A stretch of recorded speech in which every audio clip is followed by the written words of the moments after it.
La France, les socialistes luttent pour Paris. L'Union européenne s'efface peu à peu sur le continent. Bienvenue dans l'inavoué. Le Parti socialiste français se bat de toutes ses forces pour garder Paris, pour préserver sa position dans la capitale, pour assurer la survie de son idéologie. Dans une ville qui, en réalité, ne pense plus socialiste depuis la France, les socialistes luttent pour Paris. L'Union européenne s'efface peu à peu sur le continent. Bienvenue dans l'inavoué. Le Parti socialiste français se bat de toutes ses forces pour garder Paris, pour préserver sa position dans la capitale, pour assurer la survie de son idéologie. Dans une ville qui, en réalité, ne pense plus socialiste depuis longtemps. Sauf peut-être dans les bureaux poussiéreux des fonctionnaires de parti qui n'ont connu le mot réforme que par ouï-dire et répètent depuis des décennies les mêmes erreurs, sans jamais en ressentir les conséquences. Car ils sont confortablement installés dans leur poste protégé, loin de la vie réelle des citoyens ordinaires. Les élections municipales dans tout le pays, et particulièrement à Paris, sont devenues une question de vie ou de mort pour toute la gauche européenne. Et les nouvelles venant de cette métropole sont, pour le dire avec prudence, un désastre historique. Un désastre au ralenti, qui s'est construit pendant des mois et qui explose maintenant sous tous les regards. Regardons les chiffres qui ont filtré ces dernières heures depuis la France. Au premier tour des élections municipales et également dans les scrutins locaux à travers tout le pays, les socialistes menés par la maire Anne Hidalgo n'ont obtenu que 17% des voix. 17% à Paris, dans le bastion historique de la gauche française, dans la ville où la révolution de 1789 a éclaté, dans la ville considérée comme le cœur culturel et politique du socialisme européen. Les conservateurs, successeurs de Gaulle et leurs héritiers modernes, atteignent 30% et plus. Quant aux nationalistes de droite, menés par Marine Le Pen et leur Rassemblement national, ils obtiennent 25% et continuent de progresser semaine après semaine, mois après mois, depuis des années. La gauche française traverse une crise sans précédent dans l'histoire et le plus tragique, c'est que personne dans les bureaux centraux du Parti socialiste, ni à Paris, ni à Lyon, ni à Marseille, ne semble vraiment comprendre pourquoi. Ils restent assis, contemplent les chiffres et s'étonnent, comme si les 10 dernières années leur avaient échappé. Car c'est là, mesdames et messieurs, le véritable tremblement de terre derrière ces résultats. Et je vous prie de bien comprendre ceci, car cela concerne directement l'Allemagne. Ce ne sont pas seulement les socialistes qui perdent, c'est tout le paysage politique traditionnel européen qui s'effrite. L'ancien système, celui construit après la Seconde Guerre mondiale, avec ses partis populaires, ses gouvernements sociaux-démocrates, sa foi en l'Union européenne, en les frontières ouvertes, en la fin de l'histoire, en la démocratie libérale comme seule alternative, cet ancien système meurt lentement, douloureusement, mais de manière inexorable. Les habitants de France et de toute l'Europe en ont assez. Assez de cette idéologie européenne qui n'est plus que bureaucratie et obsession réglementaire. assez des commissions de l'Union européenne qui veulent dicter aux citoyens quelle ampoule ils doivent utiliser chez eux, le niveau sonore de leur voiture, l'huile qu'ils doivent mettre dans leur cuisine et le moment où ils peuvent allumer leur chauffage. Assez de cette politique migratoire des frontières ouvertes qui plonge Paris, Marseille, Lyon et d'autres villes dans des problèmes sociaux accumulés depuis des années et que la classe politique a longtemps nié parce que cela ne correspondait pas à leur vision d'une société ouverte. Assez de cette hystérie climatique qui renchérit le prix de l'essence, du chauffage, de l'avion, du logement et de la vie en général, tandis que les élites circulent dans leurs voitures hybrides, vivent dans leurs villas parfaitement isolées et ne ressentent rien de ce que les gens ordinaires subissent chaque jour. Et les socialistes réagissent comme tous les partis qui ne savent plus quoi faire lorsque les électeurs se détournent. Ils s'emparent rhétoriquement du langage de la droite, mais seulement dans les mots, pas dans les programmes. Ils volent le vocabulaire des conservateurs sans en comprendre le sens. Ils parlent soudain de frontières et de sécurité.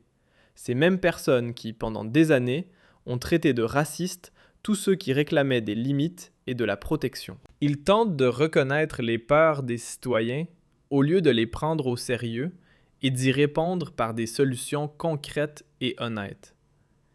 Et les électeurs voient clair. Les électeurs d'aujourd'hui ne sont pas naïfs.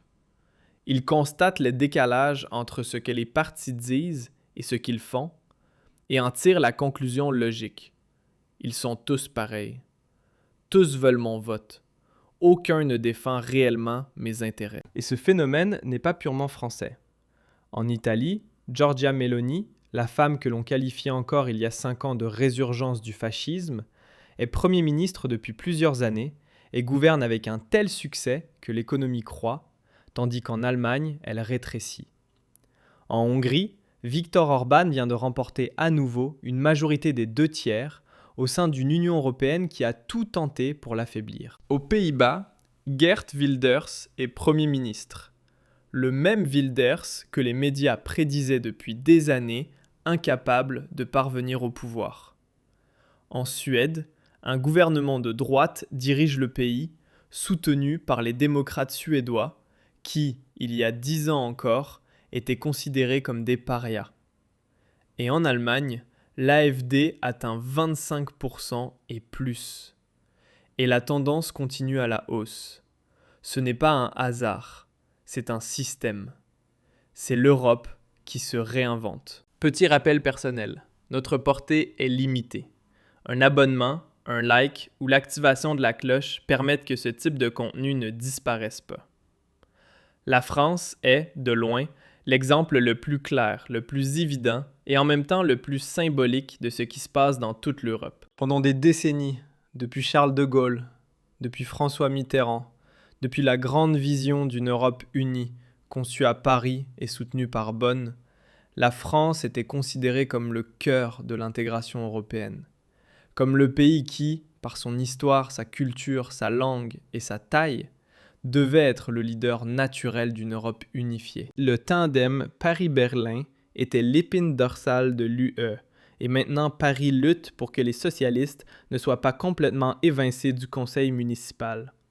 Voilà l'état de l'idée européenne en l'an 2026. Les habitants de Paris, de Marseille, de Lyon, de Bordeaux, du Nord, de Lille, partout, en ont plus qu'assez, saturés par une idéologie qui leur dit qu'ils doivent se sentir coupables pour l'histoire coloniale de la France, pour le changement climatique, pour la prospérité passée, pour tout ce dont on les accuse actuellement, saturés par une politique qui leur ordonne de vouloir moins, de partager davantage et de se contenter de toujours moins.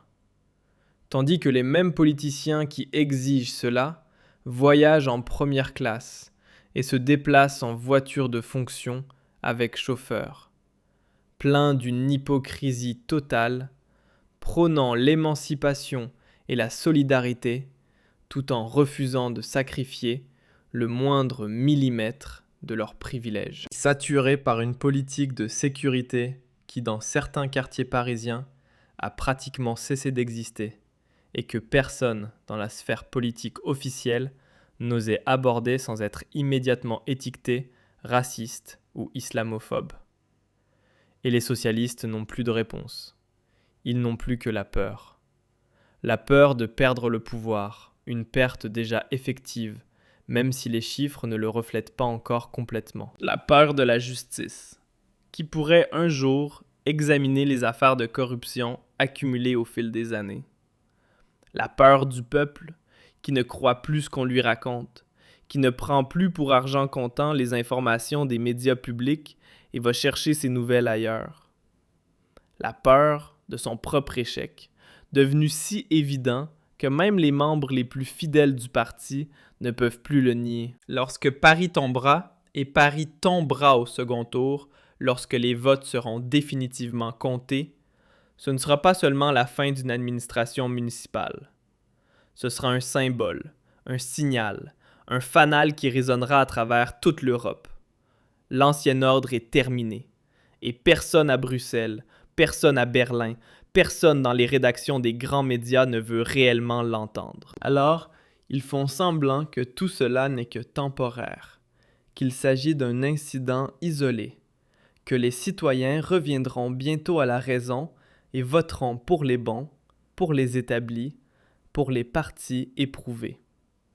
Mais les gens ne reviendront pas, ni en France, ni en Italie, ni en Hongrie, ni en Allemagne. L'AfD en Allemagne n'est pas un phénomène isolé.